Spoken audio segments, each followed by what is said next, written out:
Então vamos lá, começando, gravando. Bom dia de novo, hoje é dia 19, quarta-feira, 8h34 da manhã. Ontem saiu a pesquisa Ibope, tá? Com um salto aí de 11 pontos da intenção de voto no Haddad, primeiro turno, se isolando aí dos demais candidatos, né? Ciro Gomes, Alckmin, Marina. Então fica bastante consolidado, com uma probabilidade muito alta no segundo turno entre Bolsonaro e Haddad. Haddad também subiu, mas subiu só 2 pontos, mas ele já estava num patamar elevado. Mas essa alta do Haddad pode assustar o mercado. Vamos ver como é que vai ser a abertura hoje. Está tão improvável, está tão difícil de você cravar como é que vai ser a reação do mercado no dia seguinte, né? Então, apesar do que a gente tem acertado bastante aqui, né? Ontem, por exemplo, nós aí acertamos aí aquele, baseado no que nós conversamos no Morning Call, um dia de forte alta no índice, e aconteceu. Tivemos 2.000 pontos no índice, com o dólar andando de lado o dia inteiro. E justamente quando a gente estava na aula de revisão, né, depois das 4 da tarde, o dólar rompeu e abriu a banda, né? A banda estava bem estreitinha, então ele abriu a banda rompendo, sinalizando força para subir, mas pelo horário e a média de 200 em cima era um horário ruim de entrar no mercado, mas acabou que o dólar desse patamar aqui que a gente viu junto, né? Quando abriu aqui a banda, que aí seria uma entrada no rompimento desta máxima, o dólar chegou a subir aí, ó, 27 pontos a partir desse patamar quando a banda abriu. 27 pontos, é bastante coisa. E o índice, que a gente fez aquela entrada que acabamos saindo no 0 a 0, foi a última entrada no índice do dia, foram só 2 ontem. O índice acabou fazendo uma bandeirinha, rompeu e foi lá na VWAP, que era o alvo dessa entrada aqui, né? Não sei se vocês lembram, a entrada na VWAP acabou indo, mas já era o quê? Que horas é isso? 17h20, tá? 17h20 confirmou a bandeirinha e foi lá na VWAP, que era o esperado para esta outra pseudo-bandeira, esse topo no tempo aqui que a gente tinha acompanhado, tá? Então acabou que o índice e o dólar deram boas entradas ainda no horário, o índice depois que o Bov fechou e o dólar depois do ajuste. Ok? E vamos ver aí como é que está o dólar, como é que vai ser o dólar hoje com a pesquisa da Ibope. Eu estou lendo aqui de uma corretora, a corretora não é muito famosa, eu acho que ela é corretora só de câmbio. Não sei se vocês conhecem, tem uma coluna aqui fixa no broadcast, ela se chama... Cadê o nome dela? Peraí, notícias... NGO Corretora. E eu estava lendo aqui uma matéria comentando justamente que o dólar está num patamar de risco, que quem apostou em preço mais elevado, ele se encontra num patamar de risco, ou seja, ele pode cair e pegar muita gente de calça curta, né? E um outro artigo, esse foi o artigo de ontem, de anteontem, comentando que a volatilidade é simplesmente provocativa e que o preço do dólar não tem mais capacidade de subir. Vamos ver pelas projeções que a gente fez, FIBA, etc., ainda tem capacidade de subir até 4,50. Estamos ainda no meio de setembro. Eu acho que é muito premeditado a fazer essas afirmações, tá? No artigo de dia 13, eu acho que eles devem estar vendidos em dólar, não é possível. No artigo do dia 13, né, então eu acabei de comentar com vocês o artigo de terça, ontem, né, dólar em patamar de risco para quem apostou em preço mais elevado. O artigo de anteontem, volatilidade é provocativa, preço do dólar especulado esgotou capacidade de subir. E o de sexta, o de terça, de segunda e de sexta. De sexta, em perspectiva, dólar tende a depreciação e a bolsa poderá revelar viés de queda. Vamos ver. Na quinta, a especulação esgotou capacidade de apreciar o dólar, independente de pesquisas. É isso aí, vamos ver hoje. Tem pessoal achando que o dólar está muito, que a gente não tem fundamentos para o dólar pelas reservas cambiais que a gente tem, etc. para o dólar tá tão apreciado. O fato é que a gente tem um cenário de risco em termos de governabilidade, de reformas para 2019, eu acho que é absurdo, absurdo. Acho que o mercado não está vendo só a pesquisa, né? Enfim, vamos ver hoje. O que mais que nós temos aqui de notícia?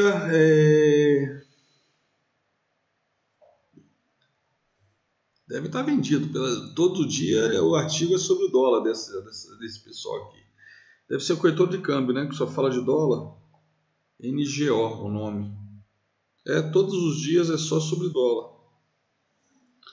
Ó, dia 3 de setembro, especuladores ganharam 10% em agosto. O movimento não tem fundamentos. Dia 5, qual o receio crível com o novo presidente que justifique especulação com dólar? Né? Depois, no mesmo dia, qual a força motor da especulação sobre o preço do dólar?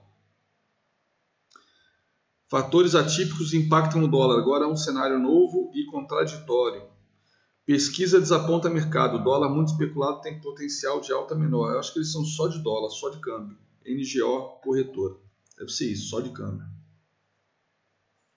Vamos ver. Essa pesquisa de ontem me surpreendeu. O Haddad pular 11 pontos. Ele saiu de 8 para 19. Né? 8 para 19, mais do que dobrou. Né? Em 3, 4 dias. Me deu até um nó no estômago na hora. Estava vendo aqui o Jornal Nacional. Puta. Vamos ver. Bolsas na Europa operam em alta com perspectiva de estímulos na China. Tá? Deixa eu ver. Cadê? Passou petróleo, passou minério de ferro da pouco. Ó. Minério de ferro futuro sobe 0,2 em Dalian. E minério de ferro à vista recua 0,5 em Qingdao. Ok?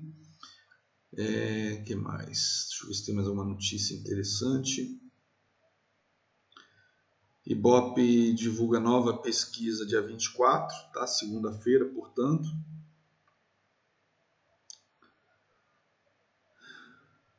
Bolsas da Ásia avançam com esperança de estímulos para a economia chinesa, tá? Saiu uma notícia bem interessante aqui. E é assim que eu vou aprendendo, né, um pouco sobre macroeconomia, galera, lendo notícias, sabendo o que os analistas, né, como é que eles interpretam qualquer coisa, né? Meu aprendizado é muito no dia a dia. Então tinha uma matéria aqui sobre os treasuries. Deixa eu... é no jornal, não é aqui no broadcast. Espera aí, deixa eu ver se eu localizo aqui. Que eu achei bem interessante. Cadê?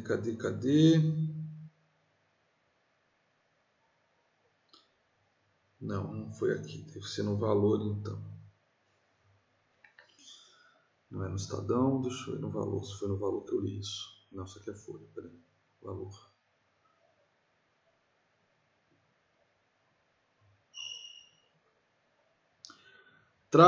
Taxa do Treasury de 10 anos supera 3% nos Estados Unidos. E aqui estava comentando o seguinte, ó, que a taxa a partir do nível de 3,56 pode provocar um sell-off mais significativo dos bonds. Por quê? Porque conforme os bonds subam, né, a gente já conversou vários, conforme os yields subam, isso desvaloriza o valor de face dos bonds. E vice-versa, conforme os bonds subam, isso desvaloriza conforme os bonds subam, desvaloriza os yields. Então os yields subindo, desvaloriza os bonds, e aí o pessoal que está com a mão pesada de bonds aí, que andou comprando muito, né, nos últimos dias por conta de risco, guerra comercial, etc., pode fazer uma venda e provocar uma queda grande aí nos bonds. O fato é que os analistas acompanham esse mercado de bonds há muito tempo, porque é onde está o grosso do dinheiro do mundo, em bonds americanos, e qualquer venda mais pesada provoca uma perda de capital aí nas carteiras de renda fixa bastante grande, que pode afetar outros mercados, como o mercado de renda variável. Tá? E aqui comentando, por exemplo, os títulos atrelados à inflação nos Estados Unidos, né? Os títulos de curto prazo, né, estão pagando mais do que os de longo prazo. o que é uma anomalia. Interessante esse artigo do Valor Pro de hoje, Valor Econômico de hoje. Mas vamos lá, de notícia era só isso, tá? Vamos dar uma olhada aqui como é que estão os mercados lá fora. O que eu tenho aberto aqui? Estava vendo as moedas. Bom, já estou nas moedas, vamos ficar nas moedas então. Dólar Index caindo 0,08 agora, tá segurando naquele suporte ainda, tentou perder esse suporte aí por 3 vezes nos últimos 4 dias, 4 vezes nos últimos 5 dias e nada, não perdeu ainda, mas o que a gente vê agora é o dólar caindo em relação a todas as moedas, com exceção aqui do franco suíço, em cima do qual o dólar sobe 0,38. Mas o dólar cai em relação ao euro, cai em relação ao iene, cai em relação à libra, cai em relação ao dólar canadense, cai em relação ao coroa sueco, ou seja, são as 6 moedas da sexta, cai em relação ao yuan, cai em relação ao rublo, cai em relação às rúpias indianas, cai em relação aos rendes sul-africanos, cai em relação ao peso mexicano, cai forte em relação à lira turca, tá? E sobe ligeiramente em relação à rúpia da Indonésia, tá? São moedas emergentes aqui. Então, o dólar caindo no mundo todo, tá? Olhando aqui os yields, os treasuries, aquele patamar, né, 3,056 que eu comentei com vocês agora, os treasuries de 10 anos agora com yield pagando 3,055, tá? Deixando um doji aqui nesse patamar. Acima disso, portanto, que provocaria uma queda aqui dos bonds, dos bonds de 10 anos, tá ok? Acima desse patamar provocaria uma queda. Bom, pelo que eu li aqui do analista do Goldman Sachs comentando, fazendo essa análise, tá? Com certeza ele sabe muito mais do que eu sobre isso. Eu estou vendo aqui tudo aqui na minha tela, ó, no TradingView, tá? Tudo aqui no TradingView. Bom, já olhamos as principais moedas. Vamos dar uma olhada como é que fechou a bolsa na Ásia. Bolsa de Xangai, né, depois de deixar aquele engolfo de alta exatamente no suporte, chegou a fechar na segunda-feira um pouquinho abaixo do suporte, ou beliscar, o que levou a um valor da Bolsa de Xangai de 2014, porque esse suporte está exatamente em janeiro de 2016. Abaixo de 2016, como ela vinha de uma queda que encontrou fundo em janeiro de 2016 e subiu, quando perde o fundo em janeiro de 2016, ele pega um valor de 2014, né? Olha aqui. Quando ele perde isso aqui, ó, como ela vinha em queda, quando ela perde isso aqui, ela vai buscar um valor, ó, em 2014, tá? Então, você começa a ver a bolsa chinesa em valores, né? Se perde esse suporte, é como se estivesse perdendo aí 4, 5 anos de crescimento, tá? Mas se segurou, né? Eu tinha comentado até com vocês na segunda-feira que o governo, né, prometeu dar suporte, não sei se era suporte gráfico, mas o suporte financeiro, mas o governo chinês deu suporte para a Bolsa da China e realmente já estamos vendo aí 2 dias de forte valorização, beirando aí quase os 2% ao dia, tá? Outra bolsa de valores chinesa é de Shenzhen. Eu não tenho nenhum gráfico, eu tinha ela aqui na minha cotação, acabei puxando ela para cima para dar uma olhadinha, tirar uma segunda opinião, tá? Também perdeu aquele suporte de janeiro de 2016, tá? Perdeu esse suporte já há algum tempo e veio encontrar suporte agora nesse fundinho mequetrefe aqui, tá?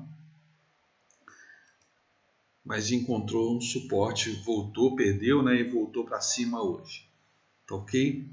Bom, Nikkei tivemos 2 dias de forte alta depois do feriado de segunda-feira, tá? Então Nikkei deu uma boa recuperada, indo aí, não é topo histórico, né? Vocês sabem bem, o topo histórico da Bolsa do Japão aconteceu em 1989, quando ela atingiu 38 mil pontos, foi uma puta bolha, tá? Naquele estudo que o Marink tem, que ele faz de tempos em tempos, quais são as 10 maiores, as empresas mais valiosas do mundo, né, por valor de mercado. A gente tinha aí, antes do estouro da bolha chinesa, quase todas as ações, as empresas mais valiosas do mundo eram japonesas, perdão. E aí tivemos o estouro daquela bolha e nunca mais voltamos àquele patamar de 38 mil pontos. 1989, já fazem aí quase, 30 anos, né? 89, 99, 2009, 30 anos. Mas o topo histórico, então, de lá para cá, esses 24 mil pontos é o topo histórico e a gente está de novo se aproximando dele, tá? Então, o pivô de baixa foi cancelado, não foi acionado, mas não foi confirmado, não foi até o alvo. Então, agora tivemos uma forte valorização aí da bolsa japonesa nos últimos dias. Bolsa de Hong Kong, né, ou a China não continental, como a China gosta de falar, também se recuperando depois de perder, armar um pivô de baixa, tá? Se recuperando, vamos ver se é pullback ou não. Temos um outro fundo aqui, tá? Só um pouquinho.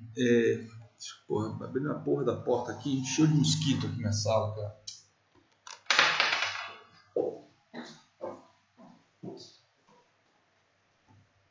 Leide, depois entra por lá, tem cheio de mosquito na minha sala aqui, tá bom?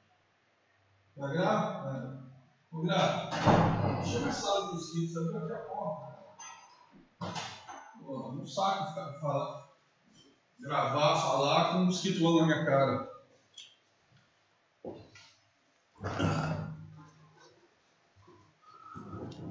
Veja a hora de acabar essa temporada aqui de mosquito, cara. Puta que tá um saco, meu. Tava na sorveteria com o Luca no outro dia, tive que tomar um sorvete dentro do carro. Tava foda, não dava pra nem abrir a boca.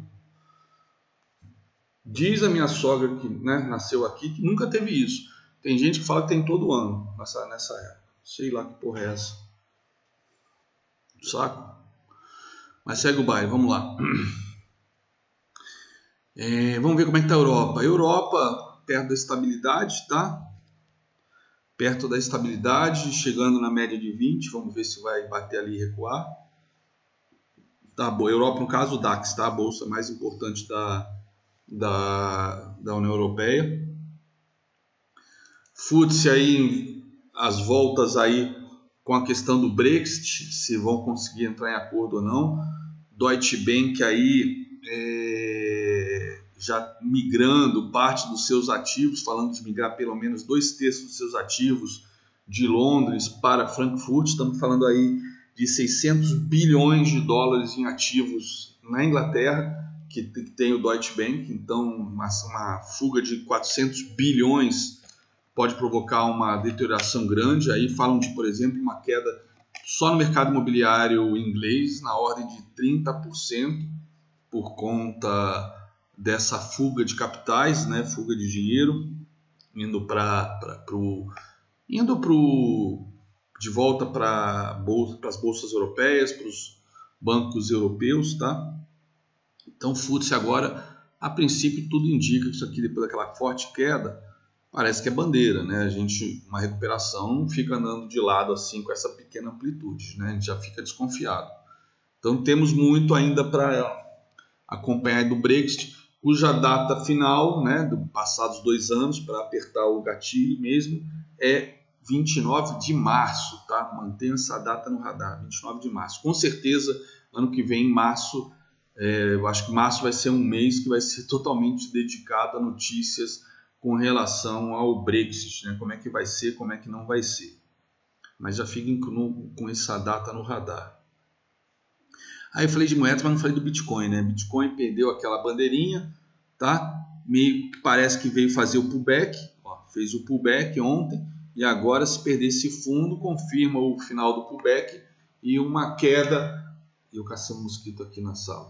E uma queda para testar lá os 6 mil dólares, ok? Mas vamos lá, voltando às bolsas. Acho que bolsas importantes aqui eu já mostrei todas. Paris, Moscou não faz indiferente para a gente. vamos ver, DI caiu bastante ontem, chegou a mostrar uma recuperação, né, que atrapalhou o dólar, segurou o dólar, e depois no final, no aftermarket, caiu forte e o dólar subiu, né? Isso deu uma travada ontem no dólar, atrapalhou bastante o movimento do dólar se desenvolver ao longo do dia. E com isso, aquele estudo que a gente fez ontem, né, se confirma, né, que é a perda de um diamante no DI. Então, se realmente o mercado, de repente, vai ver o salto do PT, mas vai ver também o crescimento sólido do Bolsonaro, talvez o mercado esteja olhando com o lado meio cheio do copo, né, de que o Bolsonaro talvez leve essa disputa aí no segundo turno. Se é que não, né, tem aí os loucos aí que falam que vai ganhar no primeiro, não sei, pode até ser o voto envergonhado, como eles chamam, igual foi o voto do Trump, pode ser que o voto útil do pessoal que vota no Alckmin, etc., passe tudo para o Bolsonaro. Mas se for falar em voto útil, eu fico pensando, o voto do Ciro vai para quem? Voto da Marina iria para quem? Marina, de repente, meio a meio, sei lá, não sei. Cara, para mim, tá indefinido aí essa questão do voto útil, tá? Só se fala disso nos jornais, voto útil, voto útil. Hoje eu vi nos 3 jornais que eu estava lendo agora no café da manhã, todo mundo comentando da questão do voto útil, que nunca isso foi tão, como é que se diz, tão chamado, né? Eles chamam de voto útil. Teve um articulista, acho que do Estadão ou do Valor, falando do voto tático, né? Voto tático, né? Que você não quer voto tático no primeiro turno e voto estratégico no segundo. Voto tático é tipo assim, meu candidato não vai, mas eu não quero que esse vá, eu quero que esse perca, né? Então é o voto tático, o voto estratégico, outro nome que estão dando para o voto útil. Mas enfim, pode ser que o mercado, eu acho que mais do que nunca, a gente, nesses próximos dias, seguir o gráfico simplesmente porque eu acho que estamos descolados de SP, o dólar descolou ontem do DI, tá? De repente até pode ser, sei lá, dependendo dos nossos resultados nas próximas 2, 3 semanas, a gente para de trabalhar com correlação, né? Eu, principalmente, depois de 12 anos trabalhando com correlação, operando futuros com correlação SP500, moedas, euro, etc. De repente, né, eu mesmo já falei para vocês que às vezes que eu estou operando no iPad na rua, que eu não tenho como acompanhar outros gráficos, né, no iPad, eu fico só no dólar ou só no índice, normalmente eu bando bem pra cacete, os resultados são até melhores quando eu fico acompanhando correlação, né? Por exemplo, aquele movimento de ontem do índice. Peguei na veia e eu olhei o dólar, olhei o SP500, na hora, né, eu falei, essa porra não vai. E zerei, botei um stop de muito curto e zerei, zerei mesmo, achei que não ia, zerei na mão. Olha só, deu 1.000 pontos. Por quê? Porque eu estava olhando SP500, o dólar, Itaú, caralho, a 4. Não sei, eu tô, talvez, depois de... É aquilo que eu falo sempre, né? A gente tem que ter humildade de aprender pro resto da vida e tentar consertar os erros, né? Isso é fundamental. Ter ficado de fora desse movimento de 1.000 pontos ontem me deixou muito incomodado, né? E aquela história, não dá para achar que eu sei de tudo. Apesar de eu ser apaixonado por correlação, gostar de estudar, gostar de falar de macroeconomia, de juntar as pontas, trazer a economia do mundo real para o gráfico, a análise técnica, a teoria de Down diz que o preço desconta tudo. Eu não sei, de repente trabalhar com tela cega, sem mais... Tela cega não, com tela cega, né? Só o gráfico ali do índice ou só o dólar. Só que trabalhar com os dois índices, dólar aberto, você acaba tendo viés, você acaba batendo o olho num e no outro, e aí fica naquele dilema, às vezes, que a gente vê os dois subindo, a gente fala, porra, um dos dois está mentindo, né? E a tendência nossa é acreditar que o que está mentindo é aquele que está posicionado, né? Começa a dar aquele calafrio, né? Então, pelo menos agora, nesse período de eleitoral, esquecer correlação. De repente, isso pode até ser uma quebra de paradigma no meu estilo operacional, uma quebra definitiva, e eu passar o futuro só a operar índice dólar sem olhar para mais nada, ou talvez até escolher só um ativo, por exemplo, só o dólar, e ficar só no dólar. Não quero nem saber o que está fazendo o DI, o índice, o SP, e ficar seguindo movendo o dólar, né? É isso aí. Tem dia que a correlação funciona, tem dia que não funciona. Eu realmente agora tenho me questionado bastante. Não sei se é por conta do momento que está realmente atrapalhando bastante as correlações, ou se é algo que veio para que no meu estilo operacional veio para ficar. A correlação vai voltar? Vai voltar, mas talvez. Vamos ver os próximos dias se a gente não. De repente, em comum acordo aqui todo mundo, a gente fica mais independente do SP, etc. Tá? Bom, deixa eu ver se tem mais alguma coisa lá. Então, o diamante do DI, abrindo o BMF, o diamante do DI foi acionado ontem. Vamos ver hoje como é que vai ser. Tá bom? Então, acho que acabou aqui o giro global bem na hora H. Beleza? Deixa eu só dar uma olhada no USD-BRL. Cadê? O USD-BRL está aqui. Tá? Dólar se segurou ontem, então na média de 20, aqui no gráfico do spot, tá? E deixou um pixel line aqui na média de 20, sugerindo aí alta de dólar para hoje. Tá vendo? Aí já começa a querer fazer a correlação com o noticiário, né? E pode ser fato, né? Por conta aí da pesquisa de ontem do Ibope, que para mim é assustadora ver o Haddad pulando de 8 para 19 em 3, 4 dias, tá? Vamos ver.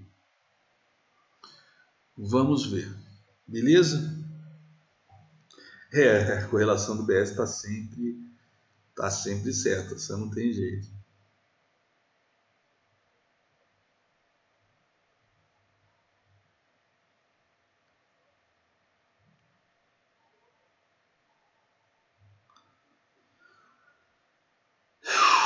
Abrimos o nosso hospício. Beleza?